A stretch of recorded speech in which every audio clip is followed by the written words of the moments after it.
We interrupt our program to bring you this important message. Warning. The following program contains explicit language and mature content.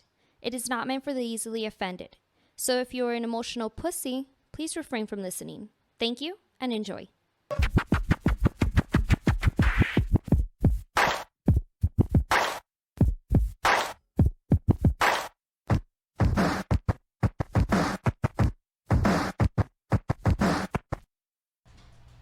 That always happens. The first time that shit happens to me, my fucking mic doesn't work. I forgot to put it on.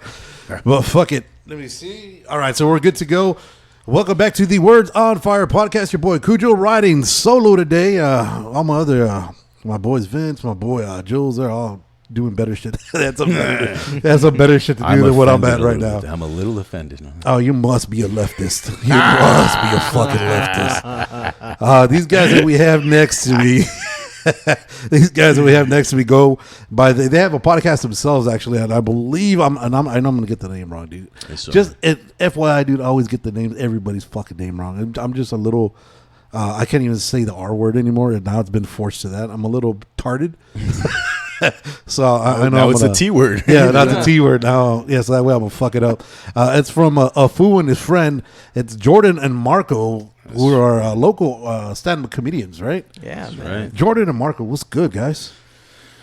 It's Not a goddamn thing, huh? What is good? I was expecting you to answer first, man. You're the young one. Your brain's quicker. You know what I'm saying? Well, the thing is, we just got back at like 1 a.m. That's true. Oh, I don't know. Yeah. Where are you guys at? We're at In the Mountain Gods again, dude. Okay. Where's that at, Jordan? It's in New Mexico. Yeah. What's the name of the town? It's in the United States. You can't say it. It's in our hemisphere. Mescalero. Mescalero. Mascalero. I thought it was in Ruidoso. It's right next to Oh, we can't say that. We can't say that. No, We not can't here. say- You can say it Oh. here. You just Oh, can't I was say it like- when you're out there. Well, in my Why? contract. Because it's its own Yeah. little town. It's its Yeah, own little. One of the things, one of the rules there, you can't say. Oh, no shit. It's like like Washington, D.C. It's its own little shit, even though it's in the middle of everything else. Yeah, you just Really? It's a Yeah, hidden so word. if you just can't go say out there it. and you're like, hey, how's it going, Ruidoso? They'll Uh-huh. get upset at you. They probably won't ask you back. Really? Yeah, dude. You'll get a real close look with the lake. You know what I'm saying? Yeah. They're We that good, fucking dude. stickler. So is it just the inn that's part of Mescalero, or is it the whole? Is there like a bigger patch of it, or is it just? No, I think Mescalero is a way bigger area than Okay. just In the Mountain Gods. I believe it's its own like town. Like 'cause there's you see a lot of signs before you actually get up to the casino resort. Oh, okay. And then as you pass the resort, and you didn't see this, right? But maybe we'll check it out Pass the next fuck time. out. I noticed a lot of wrong way signs. I was like, I hope it's the right way we're going, dude. Once you pass the resort, less than 5 minutes on that same road that you're on, you hit Ruidoso. Oh, see, I don't even know. I've never been to the end of the Mountain Gods. I always drive past it. Right, Like, 'cause- right to Ruidoso. Yeah, because we always go camping and whatnot, and Yeah, I've yeah. never bothered fucking painting. It's all once I see woods, it's all Ruidoso from there. Like it's Oh, for fucking, sure. it's all Ruidoso. It's all cold and shit. Well, trust me. To me, the same way goes, Yeah. except when I'm there in Mescalero. Yeah. Oh, yeah, Well, yeah. you're getting paid for it. You got to know where the fuck you're at. You got to represent the right There you go, motherfuckers. right? Yeah. Oh shit! So how long have you guys been doing your podcast? A Fool and His Friend. That's a good question. I haven't really kept track, man. Neither of 4 or 5 months. Around Okay. then. I'd say around. It's got to then. be longer than that, really. No, only 4 It or feels 5 like 3 months or years, so. man. Really? I know we've got. Well- I can tell you this: we've got 38 episodes coming up. No, 37. 35, 36, around there. Close enough. Yeah. Yeah. So what made you guys start a podcast? That's a really good My question. buddy Joe Rogan hit me up and he was Okay. like, "Look, this might be a good thing for you. It's Trying worked to for get to me. know people." It's He's worked like, for me so far. He's like, I got a good cut from it, and I was like, "Yeah, you're right, Joe." I was like, okay. And then he took off in his jet, and I was like, "All right, later, Joe. Peace out, dude." Joe Rogan, damn. That motherfucker's Yeah. banking on everything, dude. It's crazy, man. Those Spotify deals are crazy. But he's been doing the podcast for what, like 15 years, some shit like that? Dude, Has it been going that long? back when he Yeah. first started, it was like in a room in an apartment where they had like like the Zoom videos are. That's how his podcast was, where it Yeah. was just a camera on them like directly. Yeah, he was like in his garage, or his friend's Yeah. garage, or some shit like Yeah, that. yeah. So it was way back. Like it looked like old Zoom videos nowadays. So he's been at it for a long, long time. Yeah. Yeah, because I know that's kind of how like we got started. My homeboy Vince, he's the one that was into Rogan. Like that's his Jesus Christ. Yeah. And Wow. So he's like, bro, you know what? He was talking to me about it because I never listened to a podcast before. And I was like, dude, I don't have fucking time. Yeah. But when he was telling me about it, and then you see the different list of people that he would have on, it's not just his friends or whatnot. Oh no, he had some really interesting people going. And it's crazy because like when you see a certain star, right? Like say Bill Burr, right? Like Bill Burr's the hottest shit right now. Right. And you see him like in his natural habitat as opposed to like when he's on stage or on camera and whatnot. It's wild seeing that behind the scenes look. For sure. And that's the one thing that I've always loved about this cat. I mean, besides the fact he's always high as shit when he's doing it or drunk as shit. It's pretty fucking interesting, man. But so what gets you guys into stand-up comedy, dude? You can go first. You started before me. Are you sure? Started before me. You started before me. Oh man, what got me into stand-up comedy? Well, as a kid, just finishing up my senior year of high school, I was working at the comic strip. Oh, okay. And I got to meet a lot of these interesting guys and get a feel for it and everything. I was always a fan, I always loved it, and moved out to California. What would have been like in 2013 or so. I was out there for about 4 years, and when I lived out there, I would go out to my brother's wife's brother has a good buddy that would do showcases and open mics out there. And he would run them. So I would Joe go Rogan. I don't want to name drop again. But, Pete. His name's Pete Munoz. He's a really, really talented comedian. Pete Rogan. This is Joe's cousin and shit. And so he would put on the shows. I would go check him out. Specifically at this one location because it was kind of close in the area of the Bay Area that I lived in. Okay. So I would go check that out and always kind of was interested at that point to get into it, but I never had the nerve to do it. Right. So 4 years later, moved back to El Paso.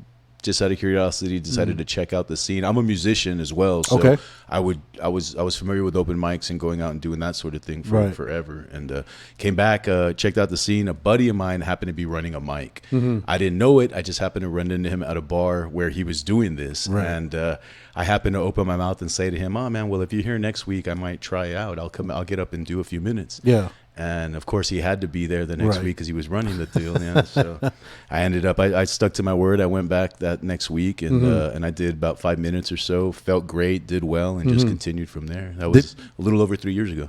Damn. So did you already have material ready to go, or was it just like, fuck, he's here? No, I gotta wing this shit. No. For that week, I worked on something just in case, and I just prayed that he wouldn't show up. To his own show and shit. Right.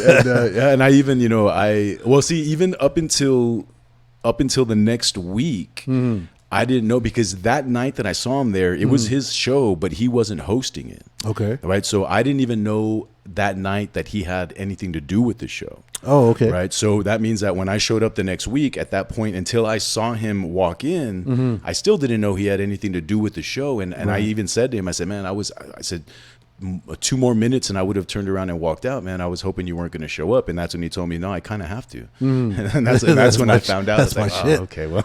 Damn. What about you, Drake? Man, I come away from Tier C, man. So like, we don't have entertainment, dude. We have just true consequences. Yeah. Oh shit! When I moved there, I was like, "Are we stopping here? This is where the journey ends." Yeah, dude. So, just coming out, like for me, man. Like when I was a younger kid, I never was like this dude's been on the stage, like music wise and everything. I was always that shy kid. Like if I don't know who you are, or you've been co-signed by like my family or something, I don't talk to you. I was a super shy kid. Right. But I remember being like with other kids and stuff. Like I was like, cool, they can make people laugh, but it's kind of like dumb stuff playing around, But I was like, with adults, for some reason, like I was like, why are they laughing? Like there's something they're saying is funny. I don't really understand it, but I know it's funny in a sense. And eventually, it's kind of like a New Year's resolution. I was like, man, I'm in cruises. I'm not really doing nothing. I want to try stand up. I started listening to podcasts a little bit, like doing open mics, but everywhere I live, they don't have that open mic for comedy. It's always music, and that's it. Right. So naturally, where do you look? An arcade. Oh shit! Essentially, I wanted to be there, but you still have arcades? God yeah, damn, dude, they're still around, man. Yeah. No way. So I started driving hour every night up to El Paso, like trying to find a bar to just like watch comedy. So that's where I'll start trying to make like adults laugh and like, all right, cool, dude. Like try to make strangers laugh now. It's very different compared to like people you know. Yeah. Well, what do you think? What do you think is a big difference? What makes it so foreign? They don't know you, dude. Like they see you get on a mic and they hear something you say and they're like, this guy's just an asshole. Like, right. Fuck this guy, dude. What are you talking about? There he looks very different when we're singing in a bar, and also we're not here for this. We're not here to see a guy tell us jokes to try to do art in a bar, dude. Shut up. That's when Turn you know the jukebox back on. Right. Listen this fool. Like, that's when you know you might have something, right? When you're doing it at a bar where they're just there to drink and hang out with their friends, and then they turn around like, oh, shit. Yeah, like, who the fuck is this? yeah, exactly. So the scene here in El Paso, as far as for stand-up comedy comedians, how is it? Is it? Do you guys get a lot of good feedback? Is it more of that? What the fuck are these guys doing up here? Why are they wasting our time? Or shut these guys the fuck up? Or you're asking how is about it? a different aspect. Our lack of mics might show that. Well, yeah, but you're asking more from the other side, from the audience side and everything, and what they see. And I mean, I think they're well received for sure. You know, I mean, it's but sometimes there aren't a whole lot of them for these open micers to go out and get practice to get to the next level and stuff like that, right? But as far as like, I mean, as long as you don't have, you know, comics that are there that are actively doing like really, really messed up stuff to derail a show, you know, the crowd pretty much they dig it. You know? You guys get heckled a lot here? There's at times, Dude, I had a dude with one leg heckle me the best ever, dude. I saw when I got there because I was at a show the week before. There's a little bit of video of that, isn't there? Yeah. He came back the next week, right? And I saw some comics like, we're gonna leave, and I was like, why? They're like, because that guy's here. And I was like, well, this one I can be at. I'm gonna stay here. Right. And this is the best heckle I've probably heard in a long time. Where he called me a nip because I said I was Asian, and I was like, I don't know what that means. I usually just hear chink. And he goes, and it was at night, and he was like, well, it's really nippy outside. Don't you chink so? And I was like, oh shit. I was like, that's awesome. I was like, that's great. I was laughing. He was like, oh, my bad. I was like, I don't care, dude. I was like, it's all good. This is so funny to me. Like, it's such a good time. And after the end of the night, like I said, this guy just wanted to be a part of it. To like mess around. We knew what he was gonna be about. And he shook my hand. He was like, dude, just look at me. And I was like, yeah, you got one leg. You got nothing to lose, dude. Right. Like, you just want someone to treat you as normal and fuck around with you and like talk shit. That's all it is. To be fair, he could have lost another leg. Yeah. After that night, he almost did, dude. Yeah, you should have told him break a leg next time.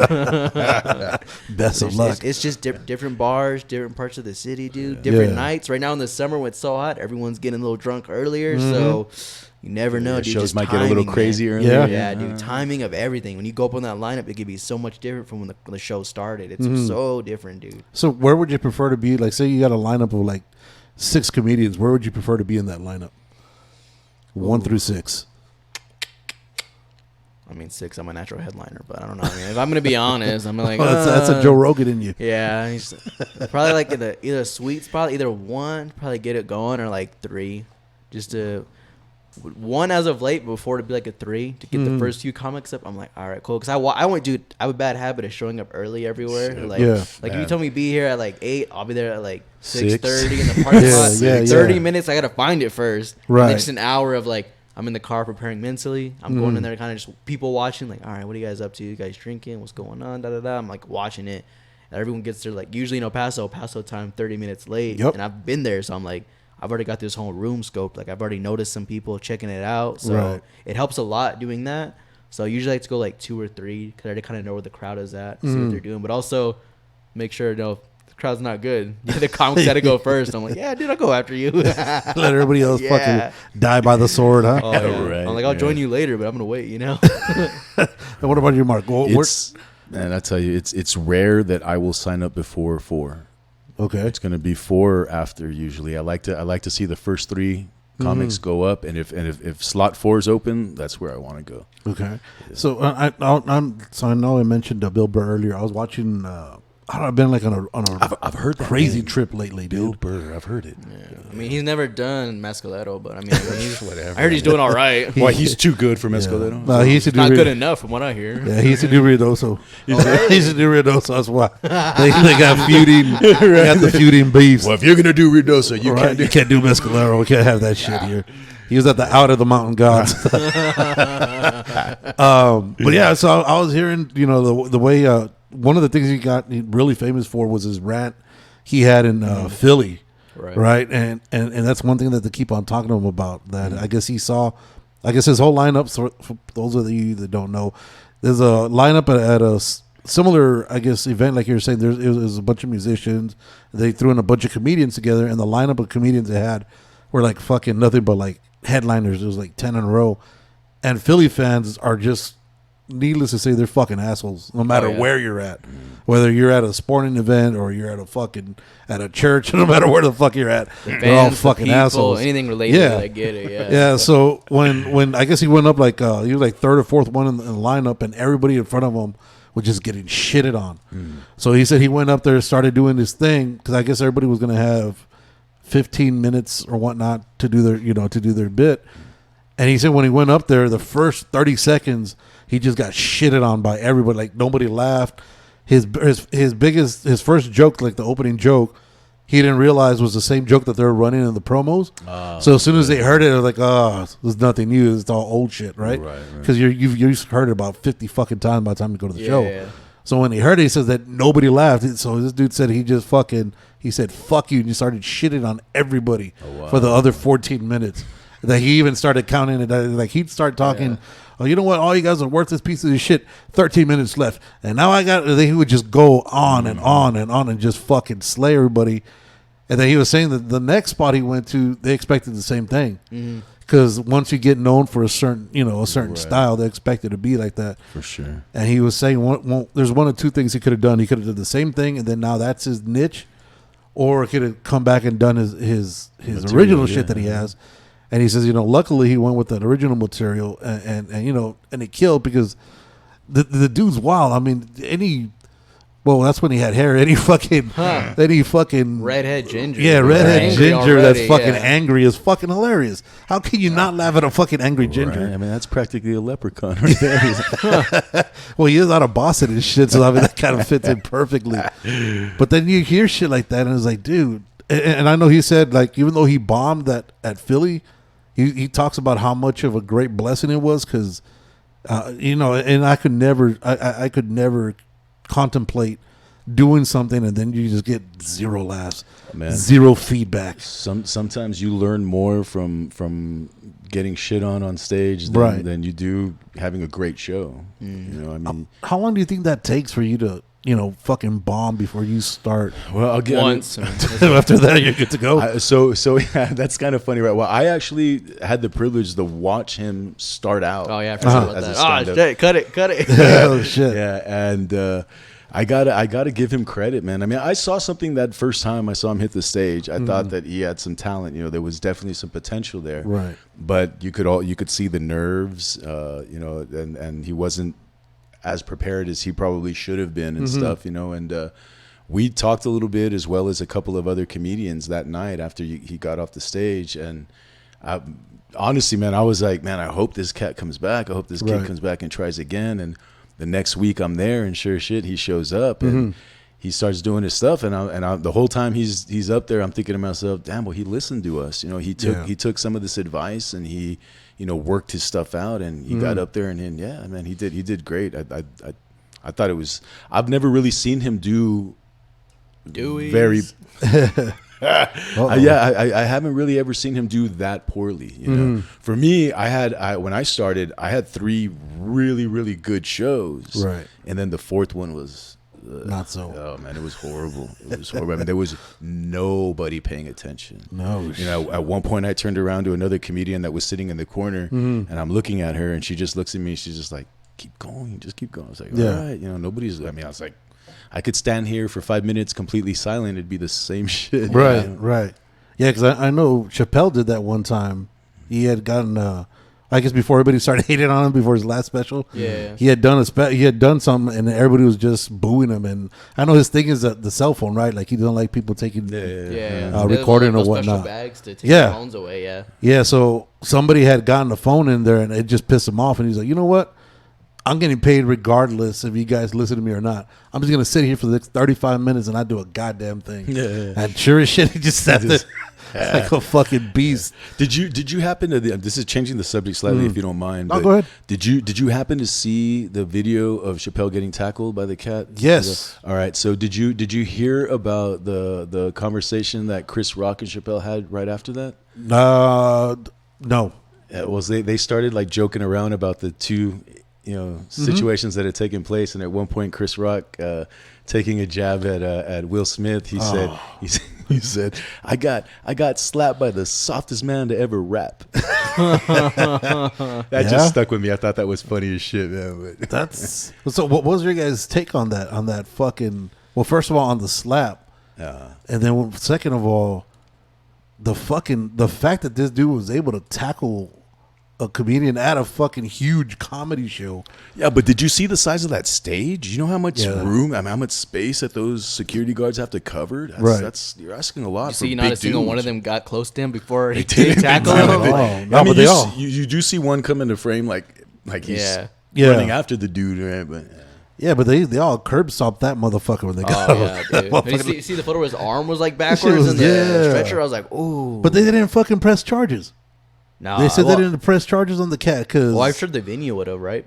Somebody, I mean, that because they said he had a fake gun, right, with a knife. Oh, really? I didn't even hear any of that shit. Like, it's a gun, but there's like a knife at the base of the gun, and like, he's like, because they said rubber gun. Everyone's like, oh, toy gun, right? And they show the photo, and it's like, no, this one had a knife at the bottom of the gun. I was like, damn, dude. So I was like, dude, he was trying to hurt this, like he was trying to kill this dude. You hear what you know happened afterwards, right? He had a charge for killing someone or something. No shit. Yeah, that's really? Imagine that. I feel like it did. I feel like it was killing or assaulted someone that there was they put a charge on. Chappelle didn't charge him. Yeah. But later on, it came out that they put him on cases where he might have killed his roommate or something like that. Like, yeah, he got hit with a real heavy charge afterwards or something else. Yeah, this dude was not mentally sane. Well, everybody kept on saying that. Well, when it first happened, they kept on saying that they were after him because of all the trans jokes that he was hitting on and how he's transphobic, even though he fucking from what I've heard, he's not. But right.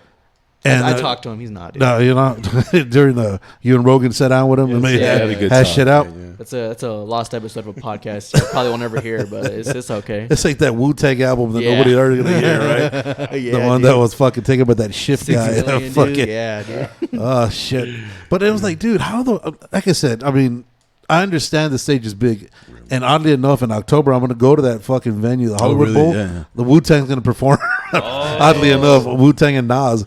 So my boy Jules and I are gonna be out there, and I was just thinking, I mean, all right, granted you have a huge venue, but it was a Netflix special, right? Yeah. You're gonna have a fuckload of security because you're having a lot of heavy hitters up there. Right. How the fuck is this dude gonna let him go, man? Like I just and you know, kudos to Chappelle. Like his sprawl game was on. Like, you figured they would have taken that motherfucker down. That motherfucker, I think I saw him swing once or twice. But I think it's already when the dude was already on the way out. Yeah. But I was like, man, that's some gangster shit though. That's a fucking hold him. Yeah. You can't hold him on stage in front of everybody. That's why they had to cut the light to the left a little bit. Then you curb stomp. You American history that motherfucker right there. You got to curb stomp that motherfucker because I was like, dude, come on, man. I don't know, man. It is weird because as soon as that happened, like there was the open mic, man, is very different. We don't have security. We have no one watching there. Like if something was gonna do someone, like get someone, it's on, dude. Right. And I'm like, I got glasses, dude. I'm blind.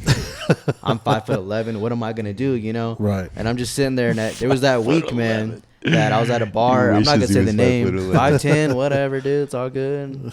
Oh shit! It counts. I'm just sitting here. Yeah, exactly. You always round up. Always round up, bro. That's what I do with the DMV, dude. They never question. Yeah, but not by 6, man. You know? All right. You gotta round up. I'm sitting at the bar, man, and this crowd's rowdy, dude. It was just after the Cowboys playoff loss to I can't remember who, but was this the one? Was this the one out in Sanelli? No. What are you talking about? No, this is the playoff loss when Dak ran when he should have it got out of bounds when he slid and the ref didn't give him the ball and everything. It was just this year. Oh, okay, yeah. Can't remember the Niners. Played. Yeah, the Niners. Yeah. So I get into this bar. I'm looking around, a bunch of Niners fans and Cowboy fans, and we get there, and I'm like, why would Cowboy fans be at a bar after a loss? Like, why would they stick around? You know, it was a rough loss. I would assume you go home. Nah, they're staying around, getting blackout drunk. He gonna drink it away. Drunk. And before I even go up, this crowd is rowdy, yelling. No one's getting a joke in. It felt like a Bill Burr moment when I think about it, but I handled it better. But anyways, it came to the point where a woman came in the bar during someone's set and just goes, "Fuck everyone here. Fuck you, fuck you, fuck you, fuck you" to everyone's face. And the crowd is just like, like they're blackout drunk, dude. So I get to that There's point. some good video of this. Yeah. Also. Yeah, man, I got it, man. I'm like an R&B dude on the mic, right? So I'm a soft-spoken dude. I'm You're just an R. watching Kelly this. guy? You gonna be touching I prefer Ray J. Oh shit. Yeah, we smooth with it. But Okay. as I'm up there, I'm joking around, and this dude in a Cowboys jersey just goes, fuck it, I'll do the jokes, and starts walking toward me, and his buddy grabs him, and I'm like, dude, just snapped. I was like, take that fake ass Cowboy jersey off, that Walmart Great Value brand motherfucker. And that's when the crowd gets into it. But it turned it a little bit. They got into it a little bit too much. They got on my back too much because all of a sudden I'm seeing half the room of Niners fans and Cowboy fans start fighting with each other like, this is our guy, this is our comic. And I made a joke where I saw a woman like talking, she was being supportive, and I was like, I feel like you're gonna throw that beer. And I look away and I come back and I see her homegirl grab her arm and the beer was right here, and I was like, it's getting to that point. To the point where Iggy told me, hey dog, you done enough? Let's get you off stage. Because at that point, the Cowboys fan and the one of the Niners, the biggest dude, walks by. He gets to me on the mic and just puts his arm on my shoulder. And I was like, are you my security? And he just goes, And I was like, whew. And I'm looking at Iggy, and Iggy's like, he told me later, I was like, that's my homeboy.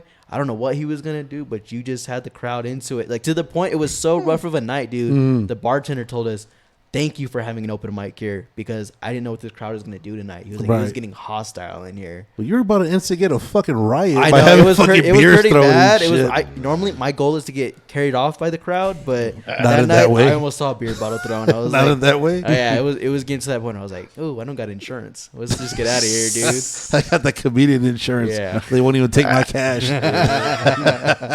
Dude, all right. So going back on the Chris Rock shit, as a comedian, I mean, there's no, from what I've seen right now, like, again, I can't talk about it because I'm not a comedian, but from what I've seen, like, the biggest compliment you could have is a fellow comedian just shit on you, because that's like a huge compliment, right? Because that's why the roast happened.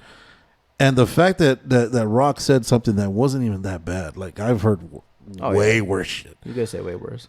Like, what was your thought process of that? Do you think that gives people like a green light to go ahead and start doing shit like that? Because I mean, they happen on one of the biggest stages. Granted, nobody sees the fucking show anymore. Yeah, who watches it? Yeah, nobody sees the shit. Yeah. But just the fact that it was so blown out of proportion, like everywhere. Right. I mean, they'd obviously pissed them off enough to keep him away for the next 10 years, right? Yeah. I mean, honestly, man, I want to be respectful of people's feelings, right? I mean, just as a decent human being, I want to be respectful of people's feelings. But do I personally think that was all that bad of a joke? No, not really. I mean, I heard them trying to justify it by, well, he didn't know it was alopecia and this and that and everything. And I'm like, what difference does it really make? It wasn't, I mean, was it really that bad of a joke? Who knew what alopecia was before that? I did. Honest. Oh, did you? Yeah. There you go. I know. College degree over here. Asking you shall receive. Yeah. Asking you shall receive. You asked. Yeah, I know. But I don't think that. I mean, think about it. When you look at that video, right? Will Smith doesn't do anything until she gives him that face. He was laughing his ass off. Yeah. You know, so I don't know, man. I also think it was kind of a weak slap. Yeah. I mean, I don't know. I made a joke shortly afterwards. Remember what was it? I'm trying to remember what my joke was about. Shit. I had said something like about it. You would have slapped him too. I would have slapped him. I said, especially now that I know he wouldn't have done anything. Right? I would have done worse. I would have fucking. Right. But then, so all the conspiracy theorists, right? I'm huge on conspiracy theories because I think it's fucking hilarious. Yeah, dude. So all the conspiracy theorists were coming out saying that was because Pfizer was a big fucking component of the show, right? They're big. Paid a lot of promotions to run their ads and shit. And Pfizer at the moment was actually dropping a medication for alopecia that was coming out. So they're saying that it was staged because that's what got people to talk about it, and then they can push their fucking product and say, now we have an alopecia. I never heard that at all. This never would have happened for our shit. And it's funny because that is interesting. Because when you see the playbacks, and I thought when I saw it, I was like, dude, that's got to be fake. Yeah, I thought it was fake right? too. Well, I mean, the slap itself looks staged. I mean, like, that's a trained actor up there, right? And it looks like an acted out, right? Yeah, because I mean, I think any guy, once you get slapped on camera and you figure out, dude, I just got slapped. You're not jumping. You're not doing nothing, right? You know what I mean? You're just sitting back. You're like, wow. And granted, I could think about the other way that he's stunned that this motherfucker actually came up here and slapped me and nothing happened, right? But not only that, I mean, a lot of these dudes have that ego that you can't fucking touch me. You know who the fuck I am, and are gonna bounce back on them or something, and nothing, nothing from a dude from New York. Nothing. Nothing. It was just like this. Right. I had a moment too where I was like, security didn't even take a step out. Like, this dude's getting on the stage. That's Right. not part of the show at all.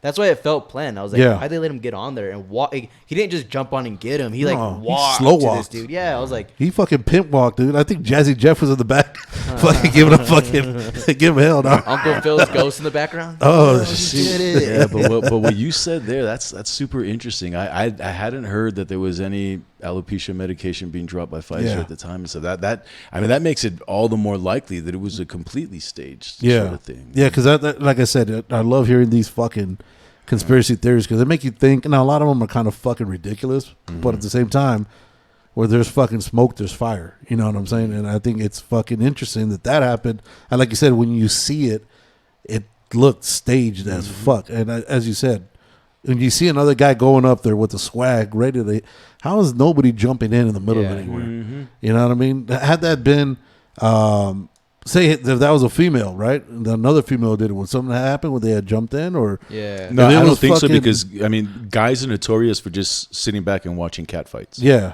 but I mean, I there's record gotta them. be. I don't watch them. But you can't say all these security guards identify as guys because now we can't say any of that shit because everything's fucking offensive. You know what's funny though? I don't know if you're a big fan of the UFC, but sometimes I watch the fights and they have security guards come in the ring after like a big brawl, like a big main card. Yeah. There's a couple female security guards. I'm like, who you stopped? Like, dude, this guy almost murdered another man for our entertainment for like 90,000 people. You're gonna stop him. You're gonna do something here. I'm like, you're not doing nothing. You just like get out of the way. I feel the same way when I see the elderly security guards at Chico's Tacos. I'm that's like, the you're not best. stopping nobody, man. And this is an all cash business. Come on. Yeah. No, yeah, I hear you, dude.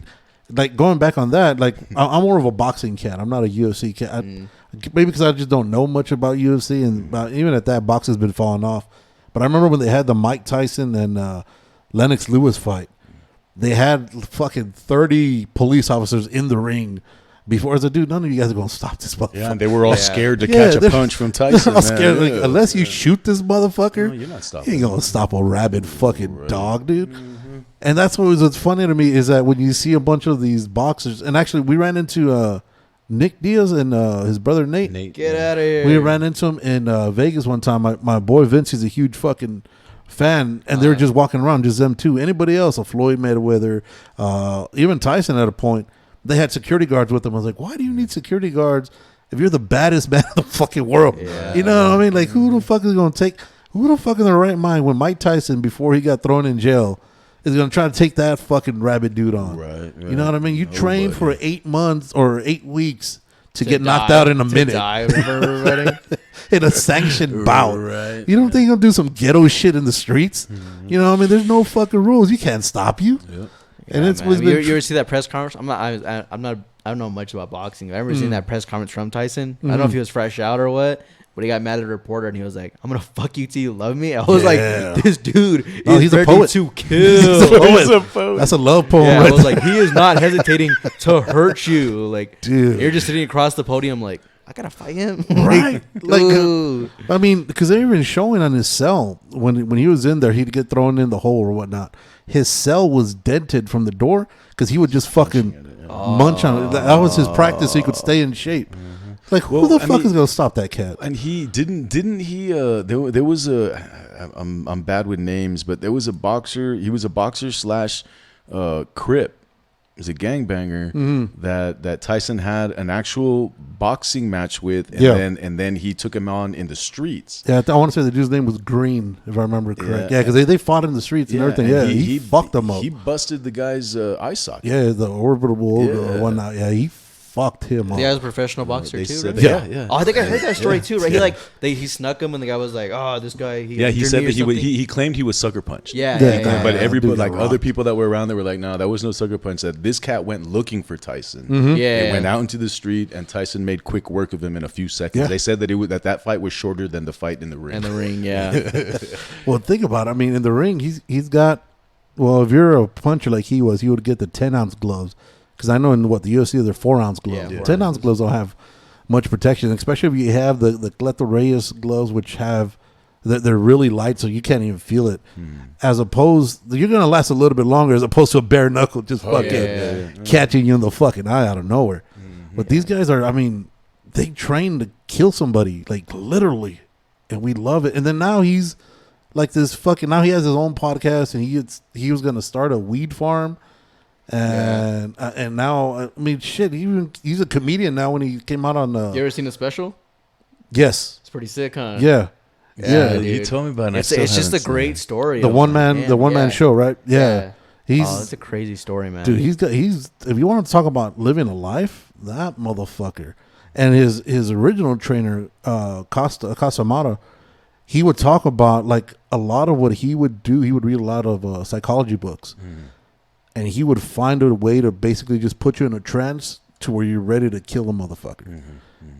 And they said that one of the things that this dude never found out, which was a trainer, that he never found out how to turn it off. So that's why this dude got worse and worse. And the only thing that would like make him happy was pigeons. It was fucking like the most wildest shit, right? Calling pigeons. And yeah, shit, right? he'd be when he lived in New York, he had fucking the rooftop full of pigeons and shit. Dude, I try to run over pigeons every day in my apartment. Imagine Tyson saw me just one time. Like, oh, dude, have you ever hit one, Mike? Dude, I've tried so many times. No, well, you had your you even had your Miguel. Dude, there's a troll that lives in my apartments. And I've never seen this shit before in my life, dude. This dude feeds like a good 60 pigeons in my apartments. What? Yeah.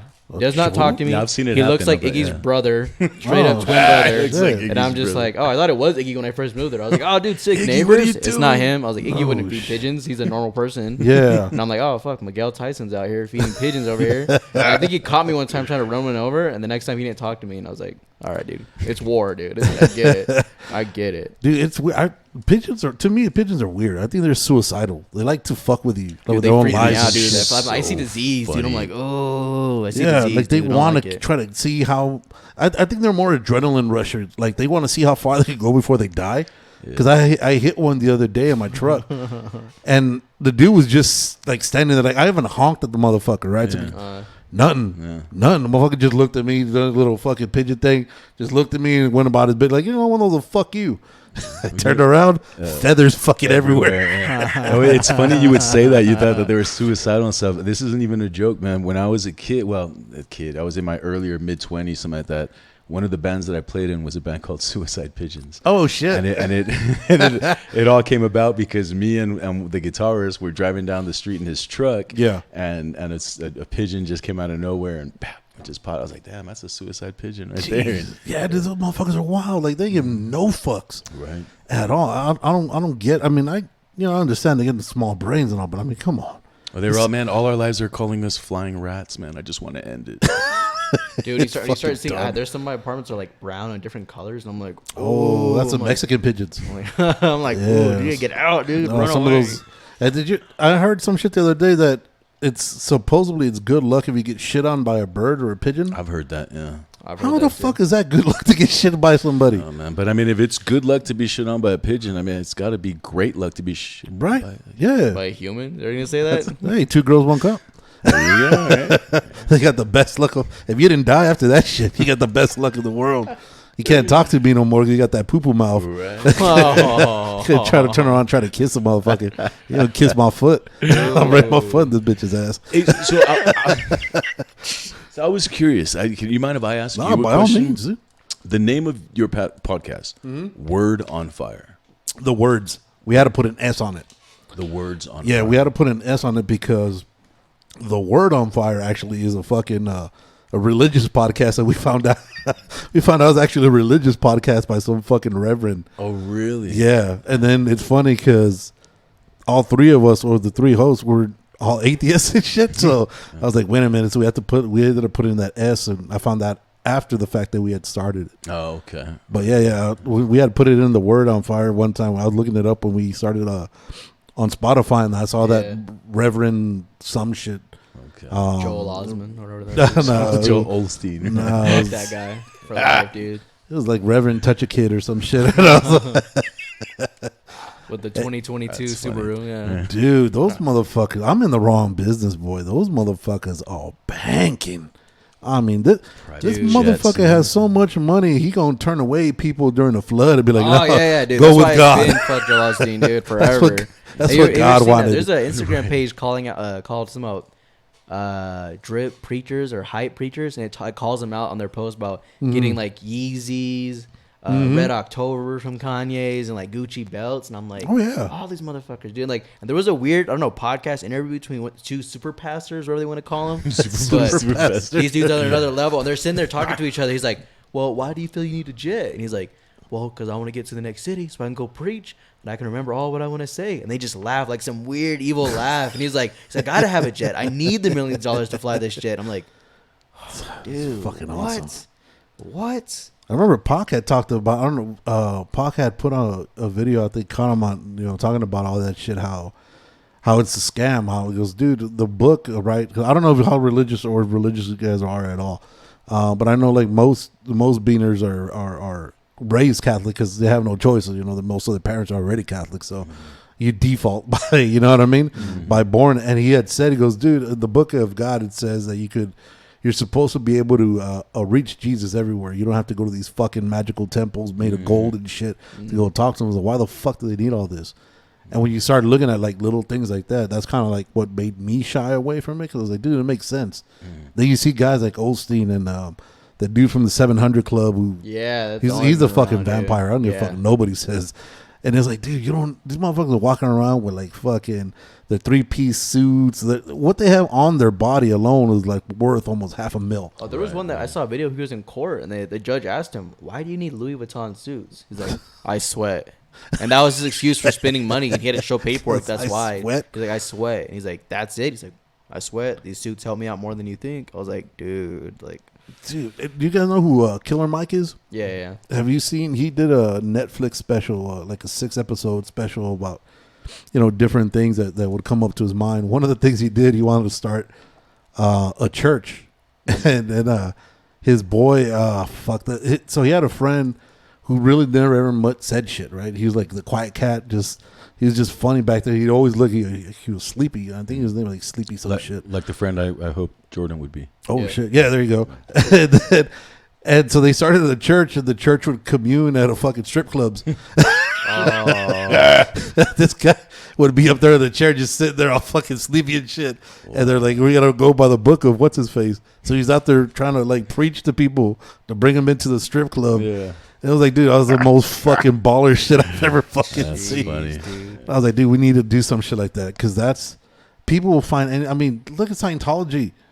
That shit is fucking wild, and everybody, you gotta pay money to move up. Like you have levels, right? I don't know if you are. Seems normal to me. I like working with you, Tom Cruise. Well, even at that, like the reason they said that he had to break up with or divorce that Katie Holmes chick, it's because she wasn't about that life. She's like, I'm trying to fucking live my life. So after that, they made them, split up or whatever, and they were grooming 3 chicks to be with Tom Cruise. Like you're gonna just know 3, yeah, but only one made it. Oh, okay. Like so they had to go through. I guess a fucking fill in the blank at the end. Let's see who would fucking win it, or fucking. They had to do the fucking multiple choice questions. Well, you know who Leah Remini is, right? Yeah. So she was in it, and then she came out and she released a couple like a Netflix series and a Hulu thing too, talking about it.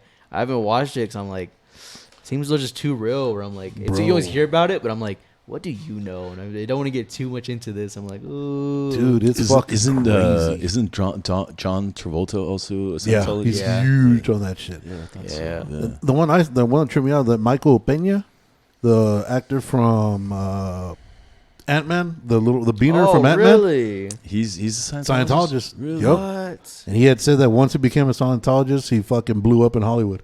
That's like the hottest thing right now. Have you seen the building? Like the actual building? It's fucking I've seen huge. videos. It's huge, dude. Like Yeah, I saw a vlog from like Bobby Lee was on a tour, and he lives there, and he drove by, and he's like, "That's the actual building." It's like a $30 million building. It's fucking huge. Well, like I said, when you're mentioning about Leah Remini, there's another special that had come out on HBO where they would talk about, like, they would have, so you could get in trouble, right? And they'll throw you like in Scientology jail, and there's like a little, like a work camp, I guess there. They just fucking, so you're in there to just clean 22 hours a day, then you go back to your fucking little shithole, and whatever food you're gonna eat, they just go in and just throw it on the floor, and you're supposed to go scavenge it, and it's like fucking Hunger Games and shit. You gotta fucking take each other out, and whatever happens, it's fucking roach infested. It's fucking like they treat you like absolute dog shit till you get your shit together. It's worse than a cult in Yeah. some ways. Ooh. And if you get out, if somehow you end up getting out, like say you were in it, right? Yeah. They'll Let's send pretend. they'll send people who are in the church to stand outside your crib for it's like 7 of them that just fucking just shun you every time they come out just to talk shit the whole fucking time. And you go grab a pizza, they go right behind you. Like they follow you just to fuck with you. What did you order? What did you order? Pineapple and ham, you filthy pig. They just fuck with you the whole fucking time. I've heard of that before too. Dude, it's fucking Part of one of the documentaries I saw is them like some video crew. If I'm not mistaken, they were part of what Leah Remini was doing, but they stopped just outside the property. Within 3 minutes, man, the black trucks just coming up, and like, what are you guys doing here? It's super secretive, man. Yeah. It's crazy, man, and pretty wild. I I want in. That's all I'm saying. I want in. I'm down. I'm fucking down. It's my kind of crazy, yeah. And again, then it started by a fucking dude who was a huge con man. After he got released out of jail, he came up with this shit. Yeah. He made all this buku down the Hubert. Fuck is the guy's name? Something Hubert. Yeah, I've heard of Hubert. I can't remember the last name. Yeah, dude, but he was just a fucking wacko, and everybody's like, "Oh my god!" So at the end, and they don't tell you like, so like in Catholicism, they tell you have Jesus, the Father, the Son, the Virgin Mary, all that shit, right? They kind of give you the end game, what you want to get to. What I was seeing in Scientology, you have to get to a certain level, like an expert level. I guess you got to like level up and shit. Right. And when you get there, that's when they kind of give you the end game of what the fucking finale is going to be. But if you can't afford it, then you never fucking, get there. And then if you can't afford it, you know what the end game is? Gotcha! Yeah. And then they came out, and I think the end game was something about an alien will fucking come back when you die. Well, South Park made an episode about it. Like they believe in aliens and stuff. Yeah, like it's some alien world or something. Because when you sign up for you sign a contract for like 1 million years is what it is. Wow, okay. So when you die and your soul lives on for whatever amount of time is left, the aliens will come and suck up your soul, and you're gonna be devoted to that alien or whatever the fuck. Sounds logical. And then they drop you in a volcano or some shit. It's like, dude, it's got to be a talking volcano. Why not start with that and see how many people go with you? You know what I mean? It's like, you got to be shitting me, man. But then now I start seeing everything that goes on in the world, and it's like, dude, I could see how somebody could be into fucking this alien shit. Because, I mean, you go with all the, earlier I made the joke about the, being a leftist. The joke. Yeah, when you look at all this politics, man, which is something we always fucking argue about, it's fucking crazy. Like, a lot of people won't be able to sit there and have like an honest conversation because you're not blue or you're not red. You can't be purple. You know what I mean? And if you're on the blue side, you're like, well, you know what that dude in the red has you might have a point. Now you're an asshole. Now you're fucked. You're right. And I don't understand I how we don't know get there. politics. I knew it got weird when like Bernie was running again, and that leak came out when the Democrat Party was like, we're not pushing for this guy. Like, he's doing well. They curbed him. Right. They were like, well, we don't want him in there. Like, his own party. And I was like, whoa, dude, that was game changing for me. I was like, I'm not even political, but I was like, you're just like, he's doing well. Ask him. We're not going to bring him up. I was like, what? But not only that, he stayed with the party. Yeah. Like, how you gonna, they gonna say you were beating Biden as a lead candidate by like 60 points out of 65. Yeah. And they're like, nah, you're not worth it. And you're like, all right, I got your back. How the fuck do you say that fucking same devoted? thing with Ted Cruz, dude. Trump was making fun of his wife, and he was like, oh, say something. After he says it, he's still a good guy. I'm still going to support him. And I was like, dude, how do you go home at night? Like, that's but he's got a mullet now. Be Ted Cruz got a mullet now, so he upped his level, dude. Oh, yeah, dude. I just don't personally. I just don't see how people don't see that it's just a game. Yeah, and you all you're doing is getting sucked in when you're choosing one side or the other. You know what I'm saying? I mean, that's the way I've kind of looked at it. I've come to grips with it. I mean, I don't really feel like either side cares about us. Not at all. They just want your vote. Yeah. And then I think this is something I've always said. I think everybody has a boss. that dude answers to somebody. He's just a fucking puppet to talk shit. Right. That's all it is. And right now we got a stuttering fucking puppet that you don't know where the fuck he's at. Doesn't know how to unclip his shoe from a pedal on a bike. Dude, he don't know how to use the Velcro on his shoe. He's like fucking. Did you see the most recent clip that came out when he was doing a speech? And he read that. He was like, repeat that line. He read it back on the teleprompter. Really? Yeah, he's a Ron Burgundy of fucking. Yeah, I was like, oh, yeah. He's a Ron. He's a pause for effect. Repeat the line. I was like, this motherfucker, and nobody caught it. The guys next to him, nobody was like, "Hey, shut the fuck." Yeah. Everybody was just looking at him. I was like, "Yep, he did it." I remember, I don't know. Politics got weird recently when I saw like Kamala Harris became vice president, right? Oh. And I watched Saturday Night Live, which I normally don't do, but they had Maya Rudolph, who's actually funny. Mia, whatever. Whatever she goes by, dude. I go by what she says. She identifies as. Yeah. So she's doing an impersonation of her, and she says, "I'm 1/4 of this, 1/2 of that." The entire time the crowd is clapping, going crazy. She's like, "I'm this, I'm that, I'm Asian, I'm this." And I was like, okay, it's like for 2 seconds, that's cool. The next, I'm like, so what are you doing? Like, I don't know what, I'm not political. I'm like, I don't care. Like, you have all, like, I'm mixed, but I don't sit here and go, guys. Right. I'm 2% this, I'm 3% that, I'm 4% this. She like Tiger Woods. Just move on. Yeah, dude. She like Tiger Woods. She got a little Shaolin in her. A little bit. Oh, yeah, dude. You ever see a little bit of beater in her. You see the documentary about Tiger Woods? No. Oh, dude, that's a good watch. Really? Good watch. Oh, yeah. The whole, like, he's been playing golf as a kid, and he came up, and his dad helped him, da-da-da. Oh, dude, there's a lot behind that shit. I'll tell you what. Oh, yeah, his dad, he didn't talk about his mom that much, but his dad, oh, yeah, piece of shit, for sure. I could see that. And then he was on the cover, like, I'll do one part. He was on the cover of Men's Health at one point, and the reason he did that was because he was cheating on his wife with probably a waitress or something. Oh, yeah. And, some like new TMZ dude, whatever, was following them, and the girl threw out her tampon out the window. This scumbag dude like picks it up and takes it back to the office to like Men's Health, and he tells him, "Hey, we got him." So they call in Tiger. "Hey, this is gonna come out in the news unless you do a cover for us."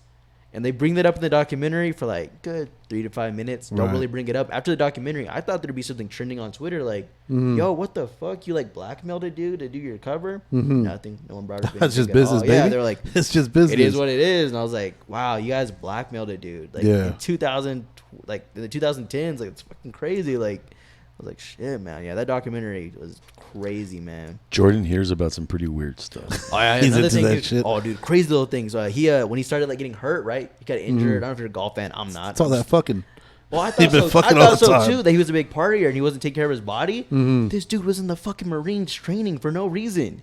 His dad was in the military, so he would go up to the Marines and be like, "Can I train with y'all? Can I get in?" Yeah, for sure. We're not gonna. He's like, "I think I'm gonna list," but they're like, "We'll probably just train you for a little bit." Yeah. And the guy that ran it was like, "Well, don't hit his hands, don't hurt his arms and everything. The rest, fuck him up." So they would beat his ass every day. Really? So when he started hearing the news, like Tiger Woods has a bad back, they were like, "This is probably why it hurt his career more," because they were just beating his ass every day at the military camp, and no one really knew about it. And I was like, damn, Tiger was just going through it at one point, dude. Just weird. You know how sad that makes me that a golfer's tougher than me. Oh yeah, dude. A fucking golfer. Yeah, right here, like, his back's hurting. Ride the go-kart, motherfucker. Like, I wish I could do that anytime I wanted. And I was like, I was getting beat up all day. Okay, I get it. I think once you're getting used to being shit on, because I mean, like you said, I'm assuming he got his ass kicked this whole time by his dad. Oh right? yeah. No, actually, no. It was more like maybe that, but it was more like mental because they would go to the golf course while Tiger was practicing. This dude had like an RV truck thing, whatever, and we cheating on his mom the entire time. Oh, smashing so out. it was just mental, like, fucking, what the fuck is going on? Right. I'm just out here chipping birdies all day. My dad's over here chipping up with women. I'm like, all right, so yeah, that's some baller shit. So that's when you realize, like, oh, I kind of see why he did that. Like, it messed him up, you know. So I got none on Caddyshack. I'm fucking looking for a gopher. This dude was planting that motherfucker. Jeez, dude, that's fucking awesome, though. That was a crazy documentary, man. I get why there was 2 parts to it. There was a lot to unfold there. Really? Yeah, he was on the level, like, he went to the club in Vegas and party. He was on the level of Michael Jordan. I was like, it's golf compared to basketball. Like, no one gives a fuck about golf like that. But he was on the same level, partying in them, like same VIP rooms and everything. I was like, Tiger Woods. Really? It's because he was part Asian, part fucking everything, dude. He was part $100 million millionaire for a while, dude. And how much did he lose in the divorce? Because I know he never hit the billions, right? He was closer. No. But he was definitely getting those sponsorships from Nike where it's like 100 million. So he was up there, but he lost triple figures. Yeah. Well, look at Jordan when he got caught, he was already a billionaire, and now all of a sudden he was like a multimillionaire after that, and then now he's a billionaire again. And now he's got like a 12-year-old girlfriend or some shit. He pulled the Jerry Seinfeld. Yeah, that's the way to go. You got to keep him young. That's what I told my old ladies. Like, when you hit 40, dude, I'm about to trade you in for 220s. Shoot, I think Jordan, after he retired, he invested in a whole bunch of like car dealerships and stuff like that, man. Yeah, I know a lot of the guys do that. I know like Westbrook just did that. John Elway was huge for that in Colorado. He's got like Oh, really? 30 fucking dealerships. They said Shaq's got like all kinds of shit. Dude, Shaq does everything, dude. Shaq does everything. The general, when I saw him on there, I was like, what are you doing? The general. Yeah, I was like, these are the worst commercials ever. They got Shaq on though. them. It's fucking Shaq. How you gonna say no to Shaq? Right. Like, I'm surprised he hasn't done porn yet. Like, he fucking murder shit. Who could say no to Shaq? He fucking anybody up, Yeah, dude. fuck, There's no security he's guard for slow, though. Shaq. He's fucking slow though. Oh, but if he catches you one time, dude. That's dead. a problem. If Isn't he like pushing 60 now, man? Or some yeah, shit? well, he's so heavy though. He still pushes, got he them pushes heavy everybody, hands, dude. boy. He pushes everybody. No one is pushing Shaq around, man. You see, that would have been a good fight. I don't know if you guys were wrestling dudes like Andre the Giant and Shaq. That would have been the shit. Do you know anything about who Andre the Giant is? Of course, dude. Oh, You know him from The Princess Bride or whatever? No. I've still never seen that shit. You've Neither never have I. seen it? Still never seen it. I know everybody's still never seen it. It's a good movie or what? It's an amazing movie, man. It's amazing. I It's remember so hearing fun. the documentaries, like watching the documentaries about wrestlers now, which are like all super sad, and you hear about them for Dude, real. they're fucking awesome. They're awesome, but also sad when you hear about these Yeah. surgeries. Andre the Giant, this dude would they couldn't put him to sleep in surgeries, so he would get so drunk that he had to drink himself out, and they would just do the surgery while he's drunk. I was like, to answer your question, the Giant would murder Shaq. Really? Murder him, I think. Well, he was he was athletic as fuck. He was because he was on the fucking circus, wasn't he? Before he I joined. believe so. Yeah. Yeah. Well, I know that he had said that he would shit in the tub because he couldn't sit on the fucking toilet. That's insane. Yeah. Imagine that. He's fucking huge old fucking turd in the middle of the fucking tub. Yeah. Now that motherfucker was crazy, boy, and it is sad because, like you said, you look at it back now, everybody would fuck with the Giant. You know what I mean? Even though he could have been the coolest fucking guy around, everybody would fuck with him just because of how big he is. Like, that motherfucker would have to drink. What did he say? Like almost 2 kegs to get drunk. yeah. And he was always drinking because he had to find that way to, because the body was deteriorating. And he said one of the stories that they said that he was in a bar just fucking minding his business when he was on the road, and some guys just started fucking with him and fucking with him and fucking with, and he's like, nah, just let him. You know, that's how these guys are. Yeah. And I don't know, something happened that pushed his button that he got up. So the guys tried to jam out. They're parked in the front. They tried to jam out, and this dude like picked up the side of their fucking car. Yeah. Oh, Like these motherfuckers, no sir, I love you, please. jeez. See a motherfucker pick up a car, and that's who you want to fuck with? Man, fuck all that. Right. Dude, if you knew this dude shit in the tub, that's the last motherfucker I'm going to fuck with. Like, he I ain't remember got... hearing a story. I don't know what movie it was. Maybe Princess and the Bride. But they were like, yeah, Andre and the Giant was on set. And one day he just farted, and the whole set had to clear. The whole staff was like, "What the fuck?" And had to get out of there. And they look back, and he's just smiling and laughing. I was like, Well, what do you tell him at that point? nothing, Was dude. he in any other movies? I can't think of anything else he was in. Yeah, I think he did. I think he did like 2 or 3 movies, Yeah. if I remember correctly. But I mean, nothing big like fucking Hulk Hogan as a nanny and shit. I thought you were Oh, gonna say his sex tape. I was like, I knew that more than you his saw movie Hogan's career. sex tape? I heard that backlash from it. Not But the did you sex see the tape. sex tape? I think I saw like part we walked into the room in the court case. Yeah. Dude, I wouldn't want. That's a lot. If I was going to see any sex tape, the last one I would see is Hulk Hogan. The little bald hair. Dude, did you ever see his reality show? I saw a little piece of it. That was some white trashy. Ooh, see dude, that. they were, you know, like his they canceled it because his like son like killed one of his friends or something. In a Oh, car shit. wreck. Okay. Yeah, that's why they canceled. He got in a wreck of his Nick. He had a really nice car, right? Crashes it, and apparently, from what I heard, that they had in this moment, I didn't see it, but like Hulk Hogan goes to the jail. He's talking to his son, and his son's like, "Dad, I'm scared. I don't know what to do. Like I fucked up. Like Right. what's gonna happen to me?" And Then Hulk Hogan Hogan was goes, just like, "Oh, yeah." he's like, "Oh yeah, dude." He's like, well. just keep your head up. Just like gives him no fucking help at all. He's like, well, that's on you. I gotta get the fuck out of here. He's gotta go wrestle. Like, yeah, I gotta go do a leg drop real quick. Well, didn't his wife end up, or his ex-wife end up banging out one of the kids' friends? Marrying one of the kids' friends? Yeah, or she like married that? some super young dude after that. Dude, that's just a good host right there, boy. You know, Florida, dude. That's just Florida. Oh, Florida. Have you guys done shows out there in Florida yet? No, not yet. We want to make it back, dude. You know? Dude, those motherfuckers are wild, boy. I've been to Florida. It's a trippy spot, man. Yeah, I love seeing the headlines of the fucking Florida papers, dude. Those are the most wild as ass shit. Right. Like, there's one that was some fucking lady was all cracked out, broke into people's houses just to clean it. And they should fucking like some guy walked in while she was washing the dishes. She's like, "Who the fuck?" And she's like, "Hold on, I'll get the bed right now." Just kept up fucking cleaning. I remember the first Florida story I heard was when that dude ate that guy's face. When I came to work one day, I was like 16. My boss was like, "What? People are smoking bath salts?" And I was like, "I don't even know what a bath salt is." So I was like, "I don't know what they're doing out there." It's a Florida thing, man. Well, you heard Iggy's story, right? When he used to suck dick for crack. I've heard it a few times. I don't know, dude. Wait a second, did you say you've seen it? Yeah, dude. A lot of nights at Dewey's, you know. How much money did you lose? That's where the contract comes in. We can't talk about it too far. That's a fucking non-disclosure shit. Yeah, dude, the NFD. That's the MDMA. Yeah, because last time we had him on, he started saying, we started talking about shit. He's like, "Yeah, dude, so there's one time I sucked a dick." I was like, "What?" She's like, all nonchalant. He's like, "Yeah, I think he said it was the first time." I was like, "Wait a minute." Whoa, wait a minute. What do you mean? Back this train What do you up, mean dude. the first time? We gotta put some context in this shit.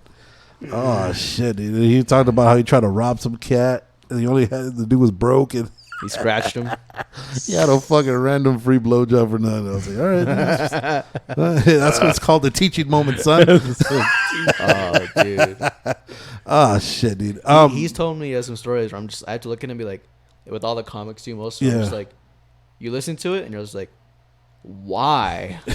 Why would your brain tell you to do that? Crack's a hell of a drug, dog. Oh, Crack is dude. a hell of a drug. Has to be. Yeah, that's why I'm kind of tempted for it. Like, I'm always like, because like you can smoke weed, you can do coke, but I'm like, crack ruined people's family lives and generations. Oh, you think dude. Coke doesn't? I mean, you dance though. Like, crack would just ruin you forever. You dude. dance? Like, yeah, I assume in the movies they dance. In crack, no one's dancing in crack. It's always like, yeah, I didn't see him for years after that. And I'm like, all right, dude. No, so that's why you got to go the other way, the ayahuasca and all that other shit. Isn't that who didn't that shit that shit set Ron White straight, man? Yeah, that's right. He just talked about that because he was a huge drunk, right? And now he's off the sauce and shit. He actually talked this most recent interview that I saw of him. He talked about how now when he does his shows, the drink that looks like liquor is just water with food coloring or something like that. That he just gives the appearance because that's what he was known for. Right. But yeah, but he's completely quit drinking from what I heard. I thought he was retired because I haven't heard of him for like the longest I time. think He's he still is going. retired. No. He still does stand up. Yeah, because I know he started getting into the golf shit in the golf game with like George Lopez and some other randoms. Oh really? Yeah, that was like one of his biggest thing, and I guess that's when he was sobering up or whatnot. That was his outlet. Right. Was to No, go that he's way. most definitely, as far as I know, he's not retired. I know that he's been touring fairly recently. Really? Yeah. Yeah, well, I heard in Alaska, I have like some family out there. I think allegedly, I don't know, but they're telling me that there's a comedy. They do comedy out there. Which what else is there to do in Alaska? Yeah. So they have a thing. They have a tradition where they'll send shots to the guy on the stage, the headliner. And they told me I heard a podcast story where they said they would they gave one guy so many shots. He started his set over 3 times. Oh, shit. Yeah, he just kept going on and on and on and on. And he's like, yeah, the customers are drinking too because they got nothing else to do. Right. So eventually, to the point they stopped drinking, and they're like, "This guy okay?" And he just kept doing his set over and over and over. I was like, wow, Got to get that timing right on that one Yeah, good joke dude. he had. Got to make sure it's money. Right. Oh, fuck. So for the people that are listening, dude, if they want to follow you guys and get information about where you guys are going to be at, where you guys are going to be either appearing or your next open mics at, where could they get their information from you guys? Facebook, a foo and his friend. Yeah, Instagram, Foon his friend. Even our like solo pages, you'll see like our shows right now. I got shows going on. We got open mic tonight, of course. But Yeah. I got a show tomorrow with Alamogordo. We got a show at Blazing Tree, things like that. Just our pages, pretty much our social medias. Like Jordan Savai, Foon his friend, Marko Cat Daddy Antwan. Like that's where you're gonna find all of our information on our post up. So all on Facebook, all on Instagram. Yeah. Thank you for pretty saying much. mine, man. I didn't even remember Yeah, mine. this dude, man. Welcome to my world. Yeah, dude, he's gonna pull a Rolodex out and start telling you about shows, dog. Yeah, I don't think anybody that listens to this knows what a Rolodex Right. is, bro. Dude, just before I go off, I had told my son, right? So my son right now is 12. And I had told him, you know, as far as for people, you know, you'll do like little signs and shit so you can know what they are. So I was telling my kid, you know, because I was on the mic. I think we were recording the show, so I was telling my kid about my phone. And he just looks at me and stares at me, right? And I was like, all right, whatever. So when we finished, I was like, dude, what the fuck? Dude, I told you to get my phone. He's like, I don't know what this is. I was like, what the fuck? And I was like, dude, what the fuck? I don't know why. Don't you ever talk on the fucking phone? I was like, yeah, but I have a speaker. It's right here. That shit just blew my mind because you can't tell a kid like this. They don't know what the fuck you're talking about. You have to be like, oh, yeah, I got Yeah, it's like, oh, just text me. Like, bitch, I'm telling you, get my motherfucking phone. I can't stop. I can't stop right now and be like, hey, dude, by the way. I mean, motherfucker, just. Right. So teach your kids right if you don't fucking. Dude, Or like this one where you tell someone, roll down your window. Yeah. It's like, you can't do this. What does that mean? Like, that's not mine, by the way. I saw some comedian do that one time. I just don't know who it was. Someone with Windows. That's someone with an 80s Yeah. from the 80s. Before we wrap this up, as far as when it comes to like writing material and shit, what's your guys' process for that? Jordan, you first. Dude, when I first started, when I was going up like 6 nights a week, dude, I was every night. I was like, man, if I didn't, like for me, I'm hard as fuck on myself. I don't get carried off stage. I feel like I bombed. So like for me, when I first started, I would just So he's write. never done He's well. just, one of these days it's gonna pay off. One of these days, dude, I record myself in the crowd and I watch their faces, dude. That's like it's like game footage, man. I gotta watch over and over. For me, so like when I first started, like hey, it's like 5-minute sets or so. Like I would write new stuff every time, and try to remember it that night as I'm driving up on the highway. And as of late, like I got a little bit better about it. We're like now I'll kind of put like an idea or a bullet point, and lately it's kind of like, how far can I stretch this? Like I'll go on the mic and just kind of like freestyle it, and sometimes, and if it does well, that's cool. But if it doesn't kind of go so and so or bombs, I'll kind of leave. I'll listen back to it. Yeah. I'll be like, you could have said this, you could have done that, and because I have my cameras, I'm watching the crowd. I'm like, they were interested. You could have got them going, or you could have brought something up. Like it's so much like details I'll like look for, and I'm like,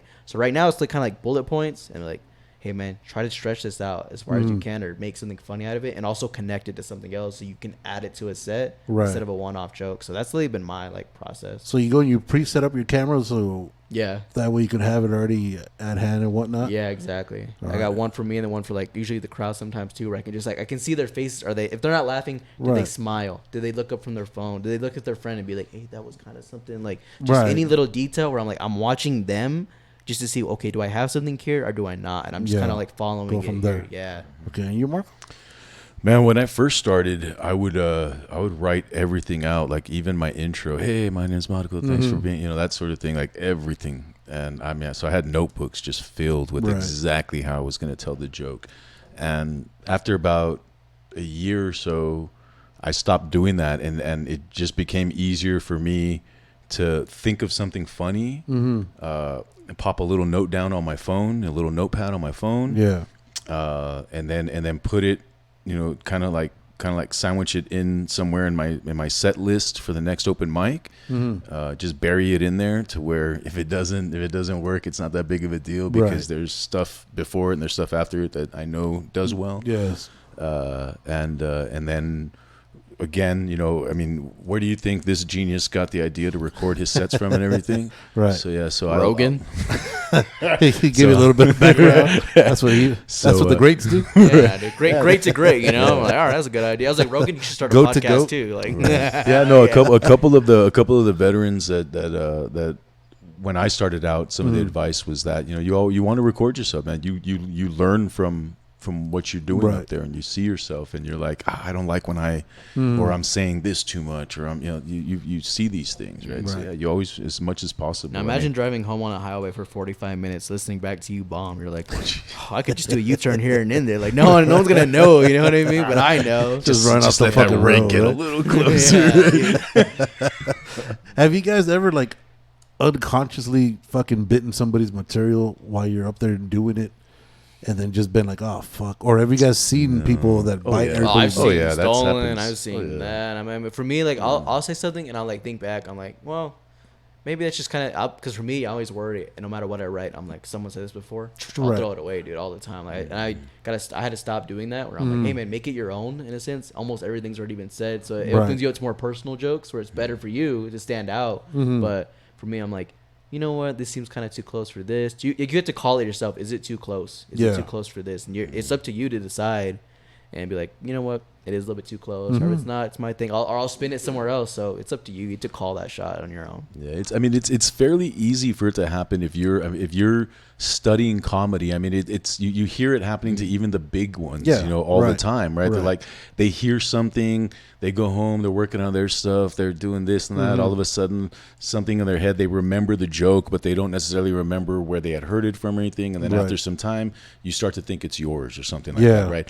I mean, does that happen? Whatever. I don't know. Personally, I think I'm aware enough on stage to know if I'm even coming close to that line, somebody else's material or whatever. And what I have done, and Jordan's actually been there, and I think he's seen this before, is like, I'll tell another joke that's not mine that I think is funny, but I always let the crowd know that's not my joke. You source it, all right? So you get the credit. Yeah. Even if I remember the joke and I don't know the name of the person that said it, right? But I remember that it's not mine. I'll be like, yeah, this is funny, but it's that's not mine. Right, It popped into my head. I thought it was funny, and I'll share it with you. But I will let you know, that's not my stuff. So when you guys see somebody do it, like say you have somebody go up right before you, do you ever, when you get on stage, you're like, hey, let's give it up for this guy who can't write his own shit? Or do you guys ever call these guys out on it? It's happened. It's been called out. Yeah, it's been called out in the past for sure. I would never do something like that on stage unless I was provoked. Okay. If I wasn't provoked, then just let it happen. I don't give a fuck what you're doing as long as it doesn't affect me negatively. Right. You go do it however the fuck you feel. Right. Like whatever works for you and shit. Yeah, for me, it's kind of hard to catch because, like, me personally, I stopped watching comedy specials a lot, like, just because of that fear of, like, I'm gonna try to either tag this up or remix it, or like in my head, I'm like, I can make this better. So like, I'm like, nah, I just stopped watching comedy a lot. So when I see it on stage, some people will be like, hey, that was kind of close to so and so for that person. Like, it takes a lot for me to catch. Where I'm like, yeah, that's somebody else's shit. Yeah. But in my head, I'm like, I can't really tell sometimes either. Like, I don't watch comedy, or I watch other open micers and comedians here, so I recognize some of their stuff. But otherwise, if big names and stuff, like, I saw some dude steal a joke from Jim Gaffigan. Okay. The only reason I knew because it was a viral tweet, and I was like, "That's word for fucking word, dude." Like, all the Carlos Mencia shit. Oh yeah, dude. I know. I'm sure Joe told you about his fucking throwdown or whatnot. It's come up a couple times. I mean, I'm talking about too much. And I think Bobby. So on one of Bobby Lee's shows, he had I love Bobby Lee. He had Mencia on, and they're trying to talk about it. What happened about that's I've actually hung out with them back in the '90s. Mencia or Lee? Both of them when they toured together. I took them to the Tequila Derby in Juarez. Okay, to party out there. Yeah, back when because I remember I had met Mencia once or twice when he came down here to the strip, to the old the one that was strip, on the west side. On the west side, because like I said, when I was at the radio station, they had it was like promoting it. So on the one on the west side, are you talking about the one that actually has the red tower, or the one that was before that? The one that was in the corner there, and that's the one with the red tower, right next to the USC gym or some shit like that. Okay, so across, like right across in that sportsplex in that little business park was the original. The original one was right there. Okay, no, and it was crazy because when I was hearing that podcast with Bobby Lee, even though he knew he was in the wrong, he's still trying to find a way to justify it. And I was like, dude, just say you're fucking wrong, and you could get your life back. It worked for you get some type of redemption. What's that other chick, Schumer? Amy Schumer stole everybody's shit and just put her twist on it. Yeah, she got away with it because of the sketch show where she had writers, which I get. Like, it's a show; you're not the guy anymore. But like, she got caught with jokes too. But she also said that, I stole these jokes. Yeah. And then once you admit it, I think people are like, all right, cool, fuck it. It is what it is. And don't do it again. Yeah, but when you fucking say, oh, no. I know what he meant to say was, no, dude, just say you fucked up. You fucking made millions of dollars off it and just fucking go back to what you're doing. Man, when it came to like Mencia's deal, man, when I watched some of these videos that they put out there, where it was like there was a young woman that had a stand up like 11-minute, 12-minute stand up routine in the 80s, man, and they put that up against something that Mencia was doing in the late 90s, and it was just like, Jesus, man. It was like almost word for word. Yeah, that's. I mean, and like I said, there's so many people out there doing it. that everything's been talked about, and it's Yeah. kind of hard to fucking put your like on it or whatnot. But at the same time, when you go to that route, when it's almost word for fucking word, it's fucking crazy. It's like, God damn, man. You notice too, like it's like short jokes. I heard a joke about Gary Owen and D.L. Hewley. They had the same joke when LeBron left Cleveland to go to Miami. Okay. He's like, yeah, well, it's not a shock he wins Miami. Right. It's like choosing Holly Berry or Precious. Right. And they had a story where Gary Owen did that joke first, got a good reaction. D.L. Hewley was after him, did the exact same joke word for word, and Gary Owen was like, dude, like they both laughed about it because they're like, dude, it's a simple like joke. It's not a deep thinker. You know what I mean? It's just the opening joke to like get the crowd on your side, and they were just like, shit happens like that. But it's like when it's a long bit in a joke, you're like, all right, dog, you definitely sat down and like memorized someone's shit. Yeah. Okay. So, yeah, it's different. But yeah, and then it's weird too because like if you look at this, I don't know how much more time. No. But you have it where it's happened where it's these local open micers that watch another open micer rip off some big time comic, right? But then we've also had situations where like I've been out somewhere where another comic will be like, hey man, I saw so and so out here and they did this joke and it kind of sounded a little close to what you're doing there, man. It almost sounded. I'm just like, yeah, I heard it one time. It happened with Hobo, with the Arthur joke, right? Yeah. And I stopped telling my joke. Not because I felt like he stole the joke at all. He didn't steal the joke. It was the same premise talking about a cartoon that had been canceled. Okay. And simply put, I felt like what he was doing with it was funnier than what I had come up with. Okay. So I just threw mine out and stuff like that. But it's happened a couple of times where people will come because it's very like cliquey also, the whole scene and everything. So sometimes they try to get you to be like, oh man, do you see what happened here? That's fucked up, isn't it? That's start throwing down and shit. Yeah. Start throwing down while you're making jokes. Yeah. Start whooping some ass and cracking jokes. I'm putting this in my act, motherfuckers. Everybody gonna know I whooped your monkey ass. Oh shit! All right. So again, give the people the handles where they can find you on Instagram and on Facebook, Jordan, please. Fool and his friend Jordan Savai, Marko Cat Daddy Antwan. You're gonna see us on Instagram with that.